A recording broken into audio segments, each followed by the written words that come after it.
여러분 안녕하십니까. 4월 18일 새벽이 되었습니다. 저는 책입니다. 요즘 우리 범보수 진영, 제가 오늘 좀 씁쓸한 말씀부터 드리겠습니다. 흔히 하는 말로 자유우파 진영 혹은 애국 진영이라고 할 수 있는 분들에게는 아주 좋지 않은 습관이 있습니다. 윤석열 대통령 부부에게 혹은 국민의힘 정당에 대해서, 더 나아가 우리 우파 진영에게 어떤 식이든 지적을 하면 곧장 가해지는 어느 테러가 그것입니다. 그 사례를 일일이 일가자면 끝이 없습니다. 저는 아직 이 방송에서 제가 구독을 해달라 이런 부탁을 드리는 말씀을 한 적이 없습니다. 이 방송 시작하면서 말입니다. 그런데 심지어 그들은 구독을 취소하겠다, 이런 말부터 온갖 행패를, 온갖 소리로 또 모독을 합니다.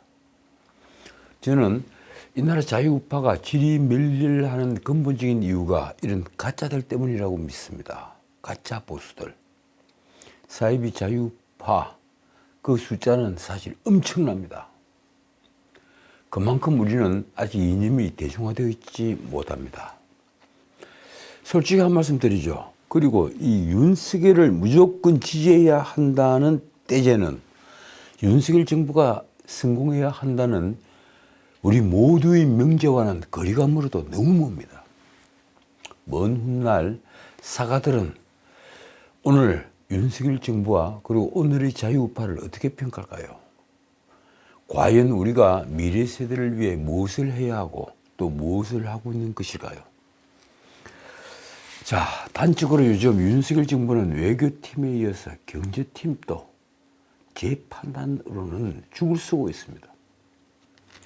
추경호 장관이 잘못하고 있다는 얘기가 아닙니다. 근본적으로 선을 잘못 깔고 있는 것 아니냐 이런 생각을 합니다. 솔직히 개혁은 아직 시작조차 하지 못했습니다. 인수위 때 로드맵을 만들지 못했는데 지금 1년이 지나도록 개혁은 아직 첫 삽을 못 떴습니다. 노동개혁, 교육개혁, 연금개혁은 말만 요란합니다. 자, 우리 실물 경제 한번 볼까요? 수출은 1년 전부터 급락해서 이제 회복은 요원해 보입니다. 이런 말 하면요, 우리 보수파들 다 듣기 싫어합니다. 그런데 무엇보다 문재인 정부 초기에 박근혜 대통령을 파면 직후 구속시키는 등 전 정부 적폐청산하면서 온갖 난리를 쳤죠. 그런데 문재인 정부에 연관된 적폐청산은 윤석열 정부 출범 뒤 1년 동안 아직 소식이 없습니다. 어떻게 된 겁니까?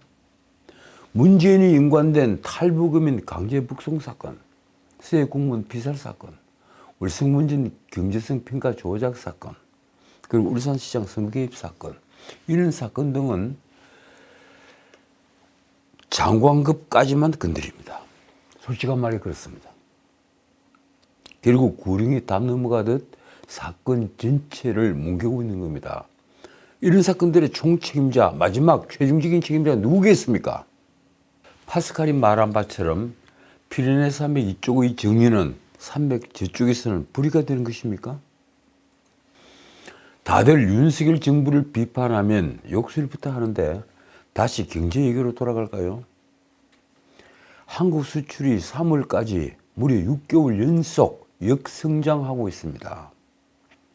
4월 들어서도 마이너스 성장은 계속됩니다. 4월까지 그러면 이제 7개월 연속 역성장입니다. 늘 드리는 말씀이지만 반도체는 아직 중병입니다. 정확히 표현하면 조 바이든의 계책에 발목이 잡히도 크게 잡혀 있습니다. 하반기 회복이 가능할까요? 그리고 최대 교역국 중국 수출도 부진이 이어지고 있습니다. 최대 수출 품목인 반도체는 지난달에도 D램과 낸드 플래시 등 메모리 반도체 가격 하락의 여파로 무려 34.5%나 급감했습니다. 그러니 당연히 13개월째 무역 적자가 이어집니다. 4월 들어 10일까지 열흘간 수출액을 보면 140억 2,700만 달러. 그런데 지난해 같은 기간보다 8.6% 감소한 결과입니다. 앞서 산업부가 발표한 3월 수출입 동향에 따르면 지난달 수출은 작년 3월 대비 13.6%나 감소를 한 551억 2천만 달러. 그럼 550억 달러입니다. 수출이 3월까지 6개월 연속 위축한 데 이어 이달 들어서도 부진한 흐름을 지속하고 있는 것입니다. 가장 큰 변화는 수출 상대국입니다. 민주진영과 반민주진영이 편을 갈라 싸우는 통에 미국은 32.1%, 그리고 유럽연합은 14.5% 수출이 증가했습니다. 그러나 중국은 마이너스 31.9%, 그리고 베트남 마이너스 32.6%. 이 두 나라는 우리가 중간재를 수출을 하는데 중간재 수출이 거의 막혀버린 겁니다. 그리고 일본이 마이너스 13.4%. 세 나라는 이렇게 줄었습니다. 특히 최대 교역국인 대중 수출은 지난달에도 104억 2천만 달러로 33.4%가 감소해서 10개월 연속 수출 감소입니다. 그것도 큰 금액입니다. 3월 대중무역 적자만 무려 27억 7천만 달러가 되니 말입니다. 이달 들어 1일부터 10일까지 무역 수지는 벌써 34억 1,700만 달러의 적자라고 합니다. 4월 달에 말입니다. 그래서 연간 누계로 보면 올해 1월 1일부터 이번 4월 10일까지 무역 수지는 258억 6,100만 달러의 적자입니다. 작년 연간 무역 수지 적자가 477억 8,500만 달러였죠. 그러니까 그 절반을 훨씬 넘어가 버렸습니다. 자, 여기에 지난해 한국의 세계 수출 시장 점유율이 글로벌 금융위기가 있었던 2008년 이래 가장 낮은 것으로 밝혀졌습니다. 이것도 큰 충격입니다. 16일 WTO, 그러니까 세계무역기구와 한국무역협회에 따르면 이 작년 전 세계 수출액 중에 우리나라 수출액이 차지하는 비중은 2.74%였습니다. 이게 뭘 의미하는지 아십니까? 전 세계가 코로나 등 경기 위축으로 무역 금액이 줄어들었다 손치더라도 거기에 차지하는 우리의 비중이 줄어들었으니까 결국 우리 경제가 위축이 되었다는 얘기입니다. 이는 13개월 연속 무역 적자보다 더 충격적인 소식입니다. 한국의 세계 수출 시장 점유율은 2014년 3.02%를 기록했습니다. 그래서 처음 3%를 넘었었습니다. 그리고 2017년에는 3.23%로 역대 최고 점유율을 달성했습니다. 꾸준히 3%를 넘고 있었습니다. 그런데 2019년부터 지난해까지 4년 연속 2%대에 머물렀습니다. 문재인 정부 뒤에 4년 말입니다. 이게 과연 코로나 때문일까요? 우리는 수출로 먹고 사는 나라여서 수출은 일자리 그리고 소득 등 경제의 모든 지표와 곧장 연결되어 있습니다. 무역협회는 수출 점유율이 0.1%포인트가 떨어지면 약 14만 개의 일자리가 줄어드는 것으로 추산했습니다.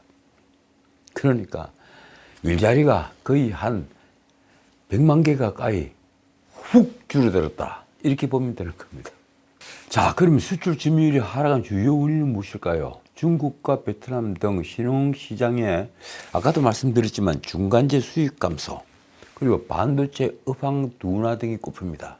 여기저기 바로 문제가 반도체입니다. 우리 먹고 사는 전체 파이의 3분의 1 정도가 반도체니 말입니다. 가장 심각한 것은 바로 이 반도체 경기인 것입니다. 반도체 수출 비중은 2018년 20.9%로 정점을 찍었으나 2019년부터 지난해까지 4년 연속 10%대, 그리고 올해 1월부터 3월에도 13.6%에 그쳤습니다. 더 낮아졌습니다. 이런 판에 윤석열 정부 이 노동 계획이 좌초되고 있습니다. 이런 위기 순간에는 계획을 할 기회인데 말입니다. 노동계획 1호 법안이 뭔지 아시죠? 근로시간제 개편안입니다. 쉽게 말하면 근로시간제를 좀 유연화하겠다, 이 얘기였습니다. 그런데 이 개편안을 두고 고용부는 국민 의견을 더 듣겠다며 사실상 수정 작업에 들어갔습니다. 왜일까요? 주 69시간제, 바로 이 시간에 뒤에 붙은 제자, 69시간제라는 이 프레임에 스스로 빠졌던 것입니다. 참 미숙한 정부입니다. 결국 개편한 보안은 5월부터 실시할 대국민조사 결과에 따라 그 방향이 결정될 전망이라고 합니다. 그런데 9월 정기국회 이후에 국정감사와 그리고 연말 예산심의 그리고 내년 4월에는 바로 모두들 기대하고 있는 총선이 있죠. 이 정치일정을 생각을 하면 연내 노동개혁 입법은 솔직히 말해 사실상 불가능합니다. 근로기준법 개정안 입법 예고가 종료된 17일 이 노동부 장관 이정식은 기자 간담회를 열고 충분한 제도 보완을 하겠다고 말했습니다. 그는 5월과 6월 두 달간에 약 6천 명을 심층 면접해서 국민 의견을 수렴할 계획이라고 했습니다. 참 방대한 계획입니다. 당초 정부 목적은 실노동 시간을 줄이려는 것이었지만 저희가 부족했다. 디테일하게 정책을 보완하겠다. 그 뒤에 이정식 장관이 덧붙인 말이 이렇습니다.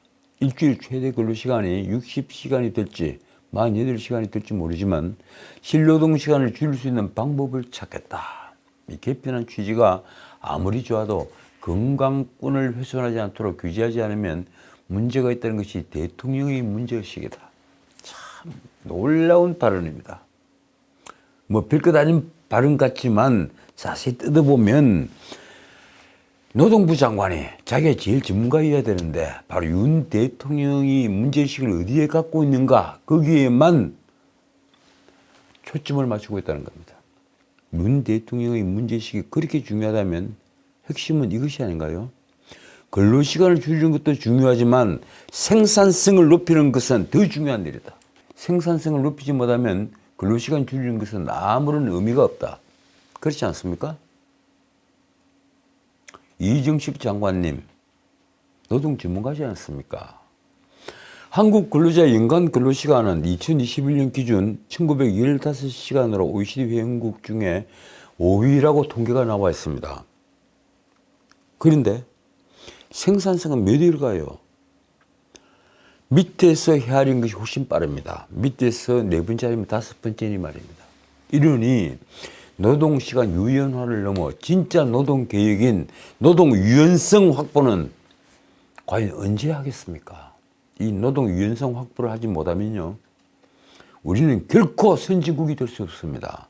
그리고 우리 서민층들의 소득은 절대 올라서지 못합니다.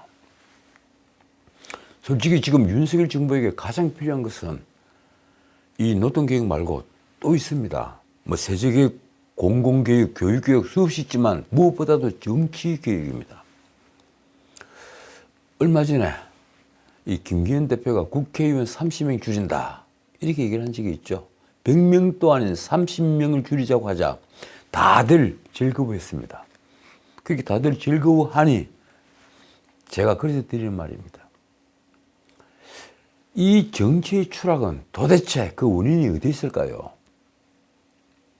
정치가 왜 이렇게 신뢰를 얻지 못하고 그리고 개혁의 대상이 되어 있을까요? 정당은 이념과 정책으로 뭉쳐서 정권을 획득하기 위한 결사체입니다. 그런데 지금 우리 정당은 여야 모두 이념과 아무런 상관없이 국회의원과 대통령 공천을 하는, 아니 바꿔 말하면 국회의원과 대통령 공천을 받는 그런 도구로 전락했습니다. 말하자면 정당이 정책과 이념의 어떤 결사체가 아니라 패거리 정치의 도구가 된 것입니다. 서구 민주주의는 정당 민주주의가 커온 성장한 그런 과정입니다. 서구의 경우 좌파는 이 노조가 바탕이 됐습니다. 그래서 대중정당으로 발전합니다. 1901년 독일의 사민당도 그렇죠. 그리고 영국의 노동당도 그렇습니다. 그 역시 1901년에 창당을 했죠. 사회민주주의 정당 혹은 노동당을 이 노조가 바탕이 돼서 키웠습니다. 그리고 우파는 어떻습니까? 기독교라는 종교가 중심이 되어서 보수 정당들을 대중정당으로 키웠습니다. 그래서 공천도 처음부터 상향식이었습니다. 다만 당의 최고 원로위원회에서 가령 영국 보수당 같으면 보수위원회에서 이념이 맞지 않는 후보자들을 거르곤 했습니다. 그런데 우리는 정당이 처음부터 공천을 주고받는 도구로 여겨졌습니다. 당 대표부터 보스들이 공천권을 꽉 잡고 있죠. 지금 또 공공연히 얘기를 합니다. 당 대표가 공천권을 쥐고 있다. 이재명에게 공천권을 내려놓으라. 이런 얘기도 하죠. 정당이 처음부터 공천을 주고받는 도구로 여겨지다 보니 결국은 공천권을 갖고 있는 보수 중심의 정치가 펼쳐지는 겁니다. 공천 제도 자체가 바로 패거리 정치를 위한 도구였습니다. 그러니 자연스레 10년을 넘는 정당이 없습니다. 보스가 단두대에 오르면 정당 이름이 바뀝니다. 우리 정당은 조폭과 같은 획일적인 의사결정 구조를 거쳐 당대표와 사무총장 그리고 대변인이라는 민주정당으로서는 아주 희귀한 장치를 가지고 있습니다. 그런데 조폭보다도 짧은 역사를 가지게 된 것입니다. 정당이 정당민주주의에 적합한, 바꿔 말하면 대중민주주의에 걸맞은 당내민주주의를 실천하지 못하고 있다는 얘기입니다. 그러니 지금 국민의힘이든 민주당이든 일종의 내용을 앓고 있는 겁니다. 자, 이 방송에서 한두 번 말씀드렸지만 14일 발표한 갤럽 여론조사 결과를 보면 윤 대통령 지지율, 바꿔 말해서 국정 긍정평가는 전주보다 4%포인트나 떨어졌습니다. 그래서 27%, 다시 5개월 만에 20%로 돌아왔습니다. 추락한 겁니다. 반면 부정평가는 뛰어 올라서 65%가 됐습니다. 긍정평가의 2배를 훨씬 넘는 겁니다. 제가 또 이런 말을 하면 왜 보수가 보수를 두고 까느냐 이래서 온갖 욕설을 해야 됩니다. 그러나 우리가 사실을 외면하면 결코 우리는 앞으로 나가지 못합니다. 왜 그런 걸까요? 부정평가 이유는 지난 방송에서도 제가 말씀드린 바처럼 외교가 28%, 경제, 민생, 물가 이걸 뭉뚱그려 10%, 강제동원 배상 문제가 9% 등입니다. 그런데 정당 지지율을 보면요, 국민의힘은 직진조사보다 1%포인트가 하락한 31%. 그런데 놀랍게도 사법 리스크, 이재명이 사법 리스크를 안고 있는 민주당은 3%포인트가 상승을 한 36%였습니다. 그리고 무당층은 29%였습니다. 우리 국민의힘에 마음을 주지 못하고 있는 이 무당층이 29%나 되는 겁니다. 자, 리얼미터가 10일부터 14일까지 5시간 조사한 정당 지지도는 이렇습니다. 국민의힘은 지난주보다 3.1%포인트가 하락을 한 33.9%, 민주당은 2.9%포인트가 오른 48.8%. 엄청난 격차입니다. 갤럽 그리고 리얼미터 둘 다 국민의힘은 내렸고 민주당은 올랐습니다. 이를 어찌해서 해야 합니까? 더군다나 리얼미터 조사로는 국민의힘과 민주당 간 격차는 지난주 8.9%포인트에서 14.9%포인트로 크게 벌어지며 5주째 오차범위 밖의 격차를 보이고 있습니다. 이러고도 다음 총선 180석을 얻는다는 말이 나오는 것입니까? 지금 총선을 당장 치르면 어떻게 될까요? 100석을 얻을 수 있을까요? 자, 어쨌든 이 정당의 그 지지도를 낮추어주는 사건, 큰 사건이 두 개나 터졌습니다. 민주당은 돈봉투 사건, 그리고 국민의힘은 전광훈을 둘러싼 내용. 민주당 돈봉투 사건이 터진 주말 내도록 이 정치판은 뒤숭숭했습니다. 처음엔 민주당도 침묵에 빠져들었습니다. 그 사이에 300만 원은 큰 돈이 아니다, 이런 말들이 예의들을 돌아다녔습니다. 우리나라 정치판에 도덕율이 떨어질 대로 떨어진 겁니다. 그러자 이 국힘 수석대변인 강민국이 내놓은 비판이 이렇습니다. 송영길이 없었다면 이재명도 없었기에 전당대회에 침묵하는 것인가. 논평가들은 특히 당시 비주류였던 송영길이 친문계 홍영표를 0.59%포인트 차로, 불과 0.59%포인트 차로 이겼던 선거 결과를 주목했습니다. 박빙으로 이겼던 겁니다. 더불어 함께한 돈 봉투가 없었다면 과연 이 신성이 만들어졌을까 의문이다. 말하자면 당시 송영길이 대표가 되어야 이재명이 후보가 된다는 전략이었다는 얘기입니다. 단순히 송영길 당대표 전략이 아니라 송영길 더하기 이재명 후보, 이 전략이 펼쳐졌던 겁니다. 그래서 이런 말이 나왔습니다. 이 전략은 10월 사브리스크가 실존하는 이재명이 후보로 선출됨에 증명됐다. 그러면서 이심 송심은 대선 패배 이후 지역구까지 주고받았다고 했습니다. 이심 송심, 참 재밌는 말입니다. 송영길은 지역구인 계양을을 버리고 서울시장에 출마했다. 이재명은 정치적 고향인 성남 분당갑이 아니라 인천 계양을로 도망쳤고 국회의원이 됐고 당대표까지 되었다. 방탄조끼를 입었다는 겁니다. 그래서 돌이켜보면 오늘날 민주당을 괴물로 만든 시작은 바로 2021년 전당대회였다는 것입니다. 그래서 썩은 냄새가 진동하는 부패 카르텔에는 오직 신속한 검찰 수사가 유일한 정답이라는 말까지 나왔습니다. 결국 이재명은 17일, 그러니까 어제 2021년 전당대회 돈봉투 살포 의혹에 대해 사과를 했습니다. 그는 이날 최고위원회의에서 이렇게 말한 뒤에 일어나서 고개를 숙였습니다. 민주당은 이번 사안을 엄중하게 인식하고 있다는 말씀을 드리면서 이번 일로 국민 여러분께 심려를 끼쳐드린 점에 대해 당대표로서 깊이 사과드린다. 이재명은 이어 당은 정확한 사실 규명과 빠른 사태 수습을 위해 노력하겠다며 이렇게 말했습니다. 한번 들어보십시오. 이를 위해서 송영길이 조기 귀국을 요청했다는 말씀도 드린다. 이번 사안은 당이 사실을 규명하기에는 한계가 뚜렷하다.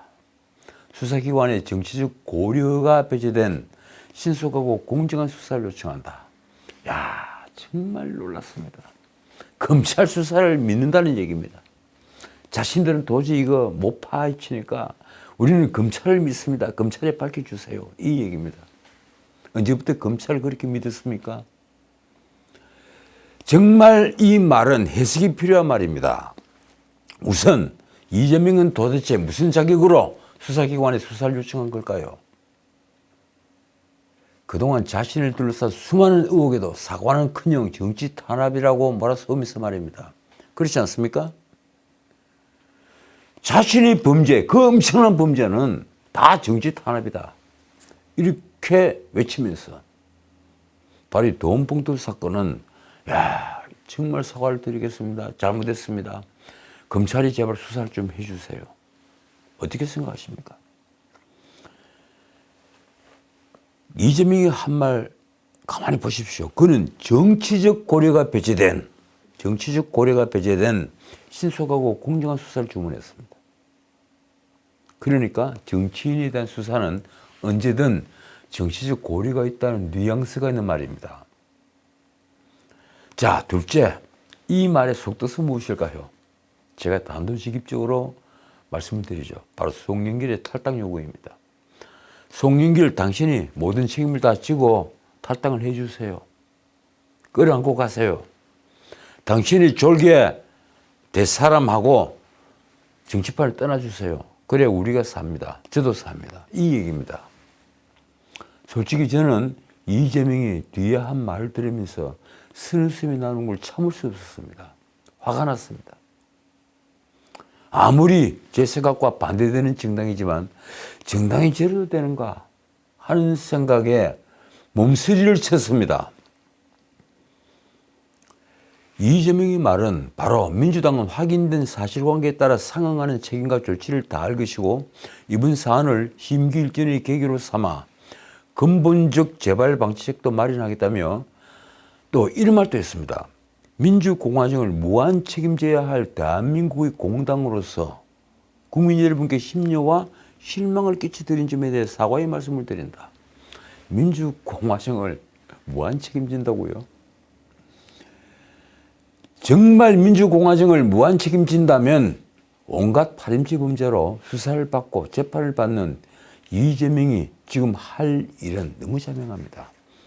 대장동에다가 성남FC 후원금 사건, 백현동 사건, 그리고 상방울 대북 송금 사건, 이런 말할 수 없습니다. 본인이 책임을 져야 할 그 문제는 눈을 감고 있으면서 어떻게 돈봉투 사건에는 이렇게 번쩍 뜨는 겁니까? 자, 이재명이 17일 민주당의 2021년 전당대회 돈봉투 사건을 이렇게 사과를 하자 법조계에선 비슷한 구조인 노웅래 사건과 그리고 이재명의 대응이 너무 다르다는 말이 나왔습니다. 솔직히 돈봉투 사건과 노웅래의 뇌물수수만 비교를 해도 그 구조가 너무 비슷합니다. 우선 두 사건 모두 이정근이라는 여성의 알선수재 등 혐의로부터 촉발된 사건입니다. 이정근은 사업가 박모로부터 각종 청탁으로 10억 원을 받은 혐의로 구속 기소돼서 최근 1심에서 징역 4년 6개월을 선고받았습니다. 검찰은 이정근에게 돈을 건넨 박모가 노웅래에게도 돈을 건넨 정황을 포착해서 수사를 확대했던 겁니다. 돈봉투 사건 역시 검찰이 압수한 이정근의 휴대폰에서 발견된 통화 녹음 약 3만여 건이 단서가 되어서 수사에 착수를 한 사건입니다. 둘 다 핵심 증거인 녹취 파일이 있습니다. 그런데도 이재명은 유독 돈봉투 의혹과 관련해서만 사과를 한 것은 무슨 까닭일까요? 자, 그런데 파리에 있는 송영길의 태도입니다. 송영길은 침묵을 깨고 17일 조만간 귀국 문제 등을 포함한 입장을 밝히겠다고 했습니다. 이번 주말 아니면 최소한 다음 주 초에는 입장을 밝히겠다. 그가 언론사와의 통화에서 한 말이 이렇습니다. 이재명과 어젯밤 통화를 하면서 말씀을 충분히 들었고 내 입장도 충분히 설명이 드렸다. 이르면 이번 주 중 혹은 다음 주 초에 기자회견을 통해 거취에 대해 밝히겠다. 거취에 대해 밝힐 게 뭐 있습니까? 이런 사건이 터지면 빨리 귀국해서 수사기관에 수사를 받아야죠. 송영길이 돈봉투 의혹에 대해서 한 말은 이렇습니다. 처음 말한 것처럼 모르는 일이고 어떻게 진행됐는지 검찰이 조사를 하고 있다니 그 결과를 보고 어떻게 해야 할지를 판단할 수밖에 없다. 서울중앙지검 반부패 수사 여부가 이 사건을 맡고 있죠. 그래서 윤관석, 이승만 이 국회의원들이 지난 2021년 5월 당 전당대회에서 이정근으로부터 불법 정치자금을 수수했다는 혐의를 수사 중에 있습니다. 민주당 의원 10여 명을 포함한 한 20여 명 되겠죠. 최소 그리고 국회의원 아닌 분까지 40여 명에게 총 9,400만 원의 불법 자금이 살포된 것으로 검찰은 보고 있습니다. 그래서 의원들에게 300만 원 주는 게 뭐 대수냐 이런 말이 나왔던 겁니다. 도덕성이 땅바닥에 떨어진 거죠. 그 300만 원에 정신을 팔고 있으니 말입니다. 차라리 3억 원에 팔았으면 그러니 하겠습니다. 시골 말로 호부 300만 원에 자기의 정신을 팔아요? 그러고도 정신입니까? 검찰은 이정근의 휴대폰을 포렌식해서 한국감사협회장 강래구가 불법 자금 마련을 주도한 것으로 파악했습니다. 검찰은 윤관석 등 피의자 9명의 주거지와 사무실 등을 압수수색을 한 지 나흘 만인 16일 강내구 측근인 강화평이라는 사람, 대전시의 동구 의원을 했더군요. 구 의원을 한 사람입니다. 이 강화평을 소환 조사했습니다. 자, 이번에는 국민의힘 얘기를 좀 하겠습니다. 정말 기가 막힙니다. 원래는 전광훈, 제가 이분하고 마지막 식사를 한 게 한 5년 전인가요? 4년 전인가요? 이 전광훈 스스로 국민의힘과 단지를 선언할 예정이라고 했습니다. 그렇게 언론에 보도가 쫙 됐죠. 전광훈 목사가 이 목회일을 하고 있는 사랑제일교회 측 관계자는 전광훈이 17일 오전 10시 장희동 사랑제일교회에서 긴급기자회견을 열어서 국민의힘과 거리를 둘 뜻을 밝힐 거라고 말을 한 바 있습니다. 아, 이제 완전히 갈라서는구나. 그래서 기자회견을 하는구나. 이렇게 다들 알고 있었습니다. 솔직히 전 목사는 이 김재원 실현 논란이 일면서 국민의힘과 윤 대통령 지지율을 깎아먹는 이유 중에 하나로 거론이 됐습니다. 본인으로서는 좀 억울한 점이 많겠죠. 이에 전광훈 목사는 스스로 기자회견을 통해 국민의힘과 자신은 정권 교체를 위한 동지적 관계일 뿐으로 자신이 먼저 국민의힘과 관계 단절에 나서기로 했다. 이렇게 외부에 알려졌던 것입니다. 문제는 김재원의 발언이죠. 김재원은 지난 3월 12일이죠. 이 사랑제일교회에서 5.18 정신 헌법 전문수록에 반대하는 이 정광훈 목사 주장을 옹호를 해서 논란을 자초했습니다. 이 헌법 전문수록에 5.18 정신을 수록하느냐 안 하느냐, 이 문제는요, 많은 헌법학자들 사이에도 의견이 갈립니다. 저는 우리 헌법 전문 더 간단히 만들어야 된다고 주장을 하는 사람입니다. 그 뒤에 김재원은 26일 미국 어틀랜타에서 열린 강연회에서 정광훈 목사가 우파를 천하 통일, 좌파를 막아냈다, 이런 취지의 연설을 했습니다. 이러자 논란이 확대가 됐죠. 그래서 전광훈이 국민의힘 전당대회에 개입을 했다는 주장까지 이어졌습니다. 야당은 전광훈이 여권의 넘버 2냐 이렇게 비아냥됐고 여권 내부에서도 우려가 계속 높아졌습니다.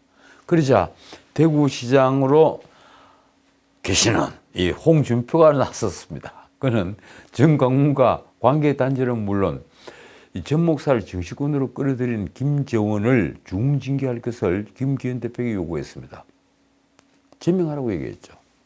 이 김기현은 전광훈은 당원이 아니어서 당원이 아닌 사람과 당이 단절하는 방법은 없다고 했습니다. 이 말도 맞는 말입니다. 그러자 홍준표는 김기현이 전광훈에게 약점 잡힌 게 있나 라며 몰아세웠고, 김기현 대표는 결국 홍준표에게 당 상임 고문직 해촉이라는 카드로 응수했습니다. 지자체장이 당 상임 고문을 하는 분이 없다, 아마 그런 판단에서 한 것으로 보입니다. 그런 명분이죠. 이 과정에서 정광훈 목사는 홍준표가 자신을 겨냥하자 비속어까지 써서 홍준표 지장을 공격했습니다. 당신도 광화문에서 연설했잖아. 내가 이런 무리한 말을 해야 되겠어? 이 자식이 말이야. 언론은 이 자식이 저 자식이 한 바로 그 부분에 주목을 합니다. 참 놀라운 겁니다. 보수의 품격이라고는 없습니다. 광화문 집회를 비판하면 최고위원이고 개뿔이고 다 필요 없다. 저놈들은 내년 4월 10일 선거에서 공천 주지 마. 다 잘라버려라. 이 발언은 지나치도 너무 지나친 발언이죠.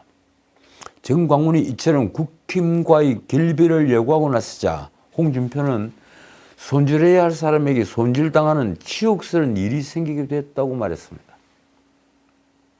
한편 김기현 대표는 13일 최고위원 회의에서 중앙당 윤리위원장에 황정근 변호사를 선임했습니다.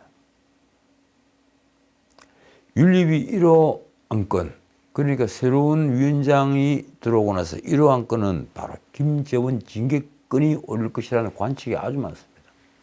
이에 따라 경고, 당권 정지, 탈당 권유, 제명 등 이른바 이준석 사태 때문에 널리 알려졌던 이 징계 수위를 놓고 다시 지금 갑론을박이 벌어지고 있습니다. 그러면서 김기현은 같은 날 최고위원 회의에서 홍준표를 당 상임 고문직에서 해촉을 해버렸습니다. 물론 최고위원들과 협의를 하는 형식은 취했습니다. 이러자 홍준표가 다시 발끈했습니다. 이렇습니다. 그에 거슬리는 바른마른 손절, 면직하고 당을 욕설 목사에게 바친 사람 처리는 어떻게 하는지 지켜보겠다. 욕설 목사는 바로 정광훈 목사를 이르는 말이죠. 그리고 욕설 목사에게 당을 바쳤다 하는 사람은 바로 김재원 최고위원입니다. 자, 그런데 막상 정광훈이 기자회견은 아주 의외였습니다. 그는 국민의힘을 향해 내년 총선의 공천권을 없애고 당원 중심의 후보 경선을 하라고 요구를 했습니다.